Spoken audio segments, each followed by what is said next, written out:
Hi,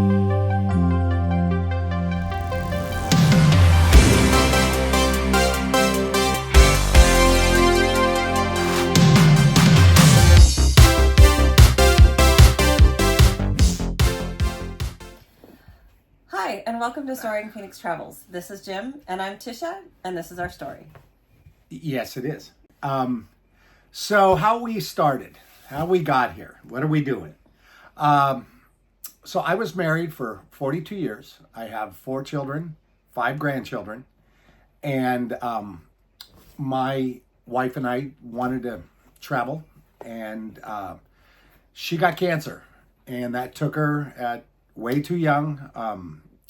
She suffered from, it was horrible, and I don't think there's anybody hearing this that hasn't been touched in one way or another from cancer. It's an awful plague that messes with our society, and it's just awful. Anyway, we wanted to do some traveling, and this is Brooklyn. You'll get to meet more of her later. Yeah. And so anyway, after a period of mourning, I met with a very good friend of mine who suggested that I start meeting people. I've never been alone.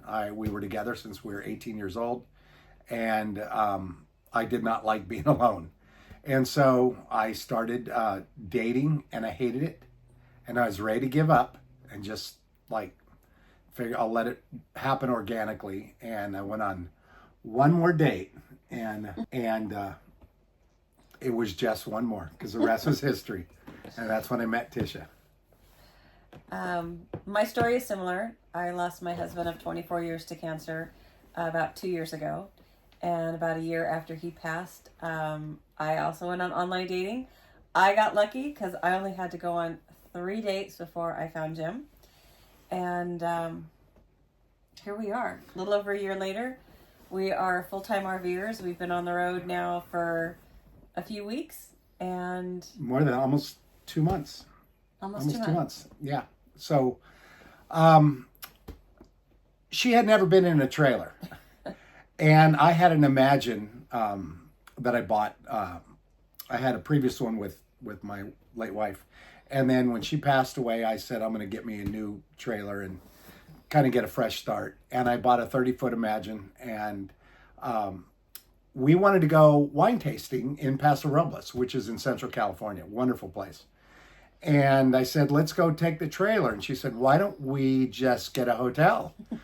And I said, well, it's just a different experience. I'm not going to say it's better or worse. It's just a different experience, and I think you might like it. She said, all right, let's give it a shot. So we drove to Paso Robles with the trailer, and we had a fabulous time. It was amazing. We had so much fun. Just a fabulous time. And then, maybe a month later or so? That was in May, and then in September we went to South Dakota. I have 4 kids. 3 of them live in Southern California. I'm from Temecula. I have 2 children still there, and then one lives in Venice Beach in near LA, and then I have twins, and the other twin lives in Spearfish, South Dakota in the Black Hills. Beautiful. So we were going to go there, and she was such a trooper. We were going to take 2 days to get there, and she goes, let's just keep pushing on. Let's see how far we can go. And so we went from somebody who has never been in a trailer to somebody who was sleeping in the parking lot of Cracker Barrel. And that was after about a 12-hour drive. It was a long day, a very long day. And she said, let's make it tomorrow. Let's push on. And she drove. She went from never driving a truck to driving hours pulling the trailer. And she did fantastic. She just loved it. It was easy. I have to admit, even pulling this rig which is a much bigger one than what we had in the Imagine, but yeah, super easy. So if you're afraid to do it, just get behind the wheel on a nice open highway and not through a big city and go for it. Yeah, and the setup I had with that trailer with the weight distribution bars and stuff, it was so easy. There were trucks, nothing. It never failed. I could drive with 2 fingers, and trucks passing. There was no. It was easy. It was easy. There was no drama at all. It was very, very easy. So, move fast forward. We moved in together, and then we made a decision that we were going to travel full time. And so everybody says, just get out there, get on the road. And I wholeheartedly agree with that. It doesn't matter what your rig is, just go.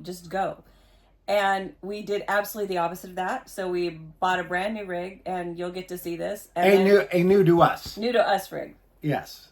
So we bought a 41-foot fifth wheel, and then we remodeled it, and you can see part of it, the wallpaper behind us, and you'll get to see more of that.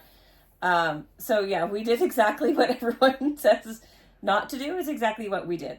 And you'll get to hear that story shortly. Yeah. And so, we have just been together every day since. She's amazing. So easy to get along with. We just have a great time. We bought, when she said, let's do it, but we're going to need a bigger trailer because, we both work, full-time online. I run an insurance agency and she does, she's an author. She publishes books, and she's going to do all of our video editing and everything. So when you see the tour of our trailer, we made an entire office, a room that's an entire office that makes her feel more at home. We're also a party of 5. So you just met Brooklyn, and you will get to meet Jack, the dog, and Brooklyn's brother, Phantom, who is sleeping on the bed right now. So yeah, we travel with 2 cats and a dog. And that needed a little more space, but so far it's been great. And by the way, people, if you have pets, highly encourage you to get air tags for them, just so you always know where they are in case they get out when they're not supposed to. Yes, and that has paid off. A little too late, but it did pay off. And that's a story for another time. But yes, and we will be doing a tour of our RV, and it's very comfortable, very comfortable. All the upgrades, the repairs, the fixes, the accidents that the remodels, the rookie mistakes. Yes, you'll get to see them all, and we've already had several. So there's a lot of content for you. Yes, and we as we video this, we should have done this right away, but we didn't. We knew we were going to be starting a channel. We were just trying to get organized and get out on the road. And we had a time frame. We wanted to move up by a month, which we did. And it's been great. We have been chasing summer, but winter keeps chasing us. As you can see out the window, it is actually the 1st of June. We're in Kennewick, Washington, and it's raining. And it has rained. Yes. Every place that we have been along the way thus far. This is now our 11th place, and we've had rain 11 times. And snow twice. And yes, and snow. And so we left Southern California in April. Middle of April. Middle of April. It is now the beginning of June. So it's been, roughly 2 months. And every single stop that we have been, we've had rain, and 2 times we've had snow. It's just been that kind of thing. But you know what? That's all right. That's all right. And anybody that's probably a full-time RV is going to tell you the same thing. You know what? You're going to get rain. You're going to get wet. That's just the way it is. Everybody wants to chase 70, and hopefully we're going to find it when we get to Boise in another day. But, weather's weather. You just make the most of it, and it's been awesome. So it's great. It's great. We're just loving it. Loving it. It's a sense of freedom that you have, like you're always on vacation, even though we work. There's a new place. We're always going to a new place. And we try and stay at least 4 days in a place so we can get a couple days of work and a couple days of going out and seeing things and going places and all that kind of stuff. And it's just been great. We've just been thoroughly enjoying it. And I would encourage anybody that's starting out. I mean, we had a plan. I am a planner. It was planned. I knew where we were going, when we were leaving, where we were staying. And that all went out the window before we even left Temecula. So we ended up staying an extra 12 days just so we could recoup from getting everything moved into the house, into the storage to get the house closed up. Then I got sick. Then he got sick.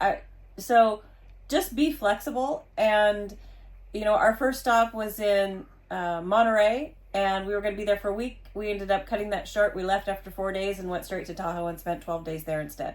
So just remember that, you make plans, but sometimes you have to change them and go to plan B, plan C. I'm pretty sure at this point we're on like plan H.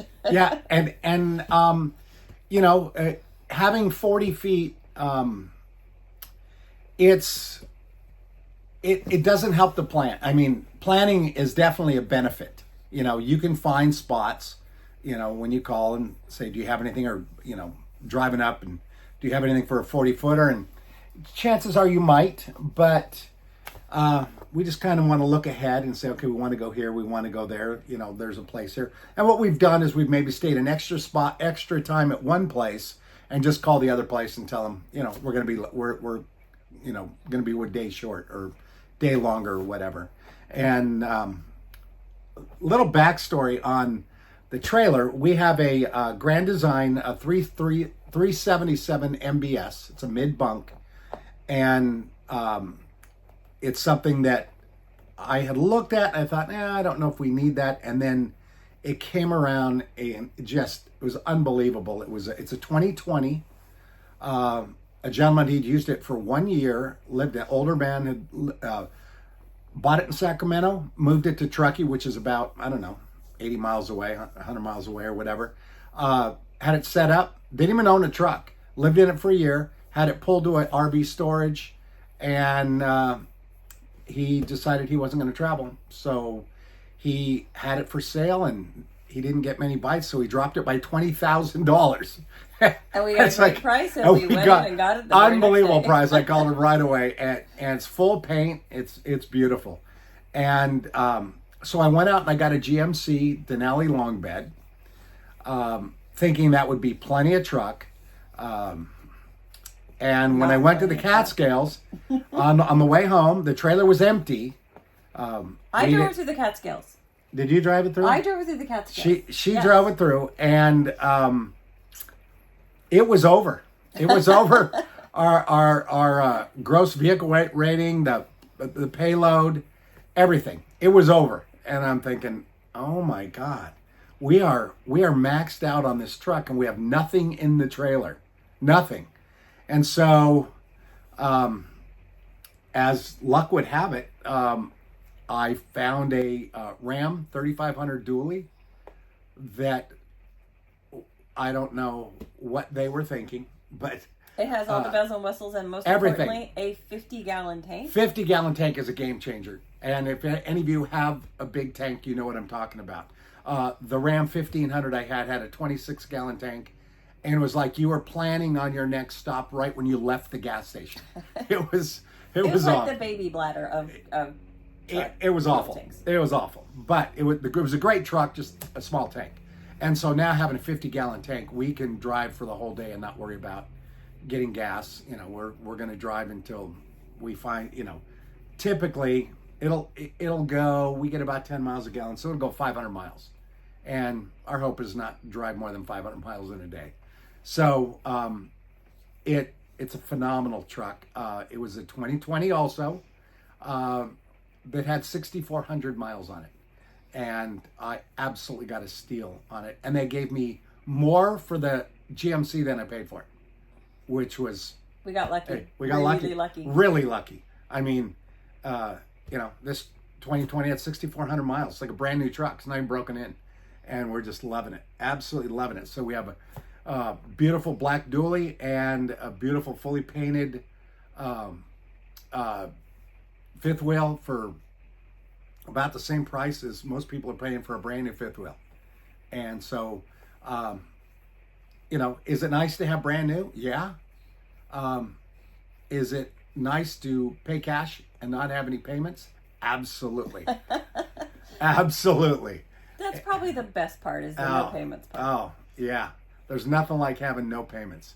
And, it just, everything worked out, and we are just loving life. We are. Yep. Along with Jack, who you'll get a chance to meet. Jack, our little dog. He's laying at our feet. Yeah, he. If we lived in a 10,000 square foot house, he would find a way to be in the way. He just has a knack for always being where you're going to step.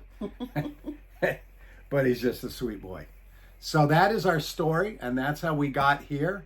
And we are going to share our travels for the next couple of years. Yes. Right now we're going up the West Coast, and we'll be posting that journey along the way with us. Yes. And how we came up with the name Soaring Phoenix. Well, if any of you know what a phoenix is, a phoenix is the bird that it's reborn from the ashes. Just think of Harry Potter. And both of our lives are essentially, we're rising from the ashes, from both of us suffering death of a spouse, and we are soaring high. We are just, you know what? Tomorrow's not a promise. Always remember that. Get on the road, or whatever your dream is. Don't wait. Don't wait. Go out there and pursue it, because tomorrow is not a promise. We both experience that. Live your dream now, because, tomorrow is not a promise. So live your dream. And if there's a way that you can make money on the road, figure it out. But if this is your dream, is to travel and see the country and enjoy this kind of lifestyle, which is just amazing, wonderful people, then figure out how to do it. Start with what you got. Start with what you got, and don't worry about it. Everything will figure itself out along the way. You know, we see people that are full-time that are in everything from a small teardrop to 45-foot motor coaches and everything in between. So just get out there, and if it's your dream to do this, don't wait around. Just make it happen. And we'll see you on the road. Yes.